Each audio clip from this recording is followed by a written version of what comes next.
El diputado general José Luis Bilbao ha hecho entrega de las segundas parcelas del Fondo de Suelo Agrario de Vizcaya a 4 jóvenes agricultores y ganaderos, a través de una firma que se ha celebrado en el Palacio Foral. El acto ha contado con la presencia de la diputada de Agricultura Irene Pardo, representantes de los sindicatos N y EMBA, de la Hacienda Foral, de asociaciones y colectivos pertenecientes al sector, del primer propietario particular que ha cedido tierras al Fondo de Suelo Agrario de Vizcaya y Eudel. Esta segunda fase de adjudicación tendrá continuidad en posteriores. Previsiblemente la siguiente se efectuará dentro de los primeros meses del 2013.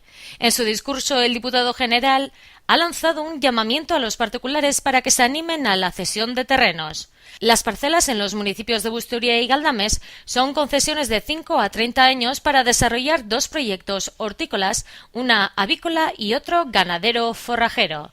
Los jóvenes desarrollarán su actividad a cambio de una renta establecida por la Comisión Técnica de Precios y Valoración. Las rentas van desde 340 € hasta 1.250 € al año.